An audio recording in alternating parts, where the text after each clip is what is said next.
মুখ্যমন্ত্রী হিসেবে প্রথম দিনই কর্মব্যস্ত শুভেন্দু। সীমান্তে কাঁটাতারের বেড়ার উদ্দেশ্যে জমি হস্তান্তর সহ একাধিক বড় নির্দেশনা।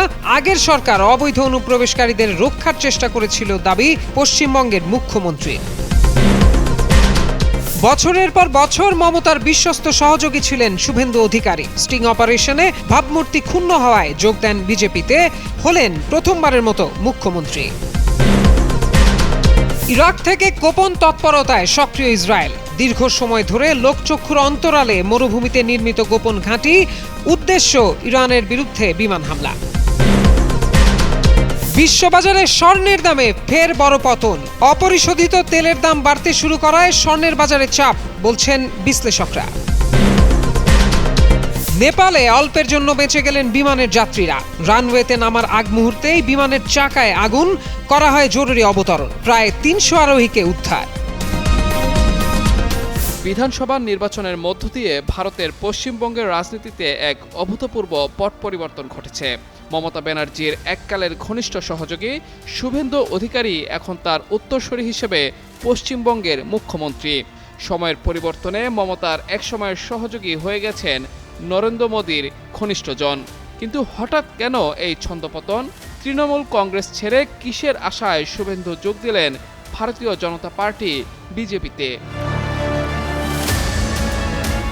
এবারের বিধানসভা নির্বাচনে ২৯৪টির মধ্যে ২৬০টি আসনে জিতে পশ্চিমবঙ্গে প্রথমবারের মতো ক্ষমতায় এসেছে বিজেপি।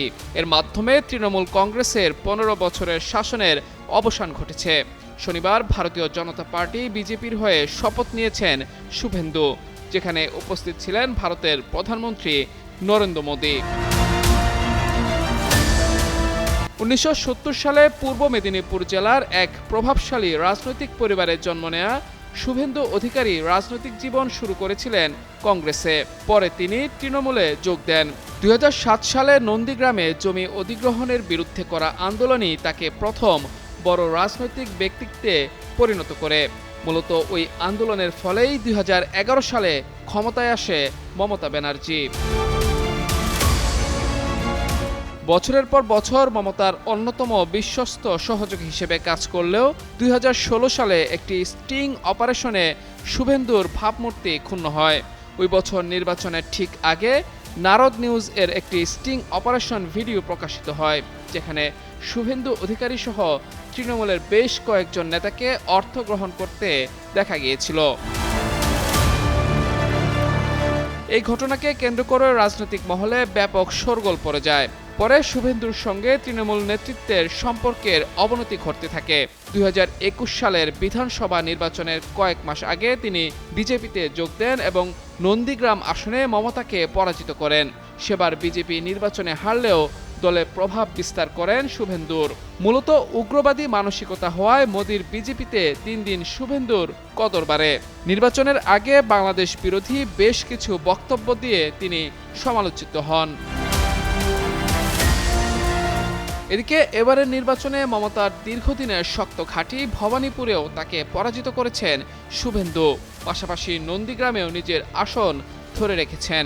মমতা ব্যানার্জির দীর্ঘদিনের সহযোগী আজ তার বিরুদ্ধে গিয়ে হয়েছেন মুখ্যমন্ত্রী। তবে বর্ণাঢ্য রাজনৈতিক জীবনে কম বিতর্কে জড়াননি শুভেন্দু। ২০২৪ সালের সেপ্টেম্বরে সারদা চিটফান্ড কাণ্ডে সিবিআই তাকে জিজ্ঞাসাবাদ করেছিল। মাহমুদুর রহমান, যুগান্তর নিউজ।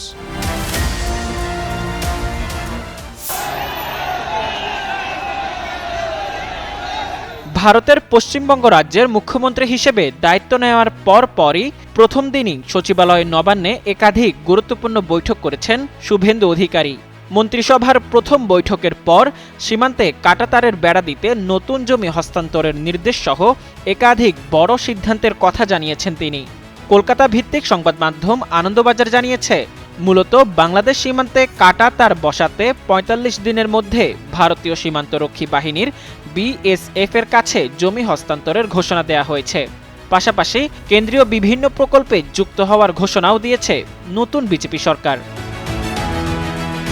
সোমবার সকালে দলীয় কর্মসূচি শেষে সল্ট লেকের দলীয় কার্যালয় থেকে বেলা 11:30টার দিকে নবান্নে পৌঁছান তিনি। সেখানে পশ্চিমবঙ্গ পুলিশের পক্ষ থেকে তাকে গার্ড অফ অনার দেয়া হয়। এরপর মুখ্য সচিব, স্বরাষ্ট্র সচিব, রাজ্যের জিডিপি ও কলকাতার পুলিশ কমিশনারের সঙ্গে আইনশৃঙ্খলা সহ বিভিন্ন প্রশাসনিক বিষয়ে বৈঠক করেন। বৈঠকের ছবি সামাজিক যোগাযোগ মাধ্যমে পোস্ট করে শুভেন্দু লেখেন, রাজ্যের নিরাপত্তা, সুশাসন ও সার্বিক উন্নয়ন নিশ্চিত করতে গুরুত্বপূর্ণ প্রশাসনিক বিষয় নিয়ে আলোচনা হয়েছে। পাশাপাশি স্বচ্ছ ও জনমুখী প্রশাসন গড়ার অঙ্গীকারও পুনর্ব্যক্ত করেন তিনি। বাংলাদেশ সীমান্তে কাঁটাতার বসানোর কথা নিয়ে সাংবাদিক সম্মেলনে শুভেন্দু বলেন, আগের সরকার অবৈধ অনুপ্রবেশকারীদের রক্ষার জন্য ভূমি হস্তান্তরের কাজে বাধা দিয়েছিল। এখন বিএসএফ যতটুকু জমি চাইবে তা দেয়া হবে। তিনি বলেন, নতুন সরকার for the people, by the people, of the people নীতিতে চলবে।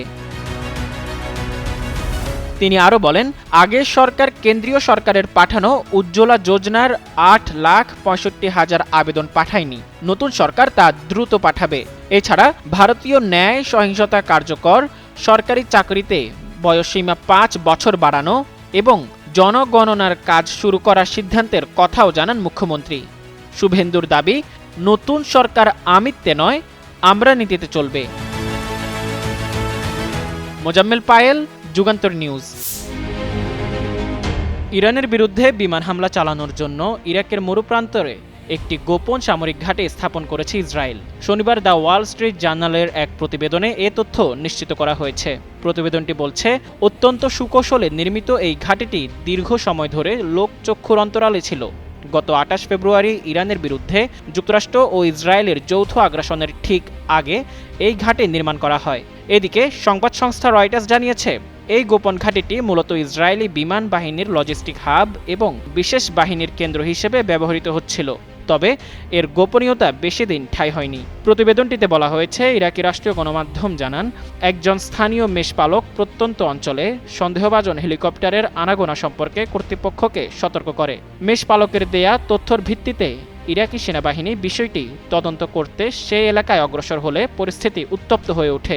ঘাঁটিটির অবস্থান গোপন রাখতে ইসরায়েলি বাহিনী ইরাকি সেনাদের লক্ষ্য করে বিমান হামলা চালায় বলে প্রতিবেদনে উল্লেখ করা হয়েছে। এই হামলার মাধ্যমে ইরাকি বাহিনীকে দূরে সরিয়ে রাখা হয়, যাতে তারা মূল স্থাপনাটির হদিশ না পায়। বিশ্লেষকরা বলছেন, বর্তমান ভূরাজনৈতিক প্রেক্ষাপটে ইরাকের সার্বভৌম অঞ্চল ব্যবহার করে ইসরায়েলের এই ধরনের গোপন তৎপরতা মধ্যপ্রাচ্যে নতুন করে উত্তেজনা সৃষ্টি করতে পারে। বিশ্ব অর্থনীতিতে নতুন করে অনিশ্চয়তা তৈরি হয় আন্তর্জাতিক বাজারে স্বর্ণের দাম আবারও কমেছে। মধ্যপ্রাচ্যে উত্তেজনা কমার বদলে আরও দীর্ঘ হতে পারে এমন আশঙ্কায় তেলের দাম বেড়েছে। আর তেলের মূল্য বাড়ায় বিশ্বজুড়ে মুদ্রাস্ফীতি বাড়তে পারে বলে মনে করছেন বিশ্লেষকরা। এর প্রভাব পড়েছে স্বর্ণের বাজারেও। সোমবার আন্তর্জাতিক বাজারে স্পট গোল্ডের দাম 1.2% কমে প্রতি আউন্স $4,657.89 নেমে আসে। একই সময়ে জুন ডেলিভারির জন্য মার্কিন স্বর্ণ ফিউচারের দাম 1.4% কমে দাঁড়ায় $4,665.70। মার্কিন প্রেসিডেন্ট ডোনাল্ড ট্রাম্প ইরানের শান্তি আলোচনার প্রস্তাব প্রত্যাখ্যান করায় দ্রুত যুদ্ধবিরতির আশা অনেকটাই কমে গেছে। বাংলাদেশের প্রথম 5D AI ইনভার্টার যুক্ত সর্বোচ্চ বিদ্যুৎ সাশ্রয়ী যমুনা এয়ার কন্ডিশনার। এতে হরমুজ প্রণালীতে জাহাজ চলাচল ব্যাহত হচ্ছে এবং বৈশ্বিক জ্বালানি সরবরাহ নিয়ে উদ্বেগ বাড়ছে। বাজার বিশ্লেষক প্রতিষ্ঠান KSM ট্রেডের প্রধান বিশ্লেষক টিম ওয়াটারার বলেন, অপরিশোধিত তেলের দাম আবার বাড়তে শুরু করায় স্বর্ণের বাজারে চাপ পড়েছে। তার মতে, উচ্চ জ্বালানি মূল্য দীর্ঘ সময় মূল্যস্ফীতি বাড়িয়ে রাখতে পারে। এদিকে বিনিয়োগ ব্যাংক গোল্ডম্যান স্যাকস জানিয়েছে, যুক্তরাষ্ট্রের কেন্দ্রীয় ব্যাংক ফেড এখন সম্ভবত 2026 সালের শেষের আগে সুদের হার কমাবে না। ফলে বিনিয়োগকারীরা এখন যুক্তরাষ্ট্রের নতুন মূল্যস্ফীতি প্রতিবেদনের দিকে নজর রাখছেন। স্বর্ণের সঙ্গে অন্যান্য মূল্যবান ধাতুর দামও আন্তর্জাতিক বাজারে কমেছে। স্পট রূপার দাম 0.2% কমে প্রতি আউন্স $80.13 নেমেছে। প্লাটিনামের দাম 1.2% কমে $2,029.95 এবং প্যালেডিয়ামের দাম 0.7% কমে $1,481.9 দাঁড়িয়েছে। নেপালের রাজধানী কাঠমান্ডুর ত্রিভুবন আন্তর্জাতিক বিমানবন্দরে অবতরণের সময় হঠাৎ আগুন ধরে যায় টার্কিশ এয়ারলাইন্সের একটি যাত্রীবাহী বিমানে।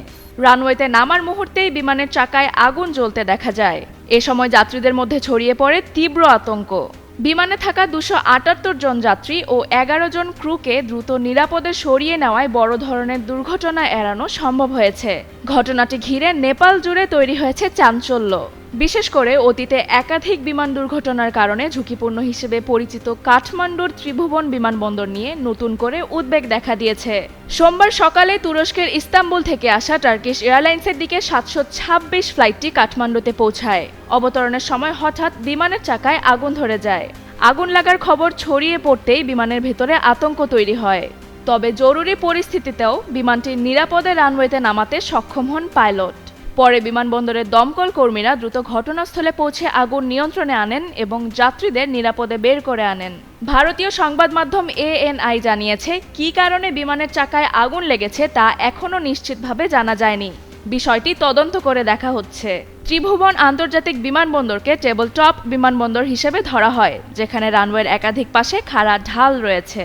ফলে এখানে বিমান ওঠানামা সবসময় পাইলটদের জন্য বড় চ্যালেঞ্জ হিসেবে বিবেচিত হয়। অতীতেও এই বিমানবন্দরে একাধিক দুর্ঘটনা ঘটেছে।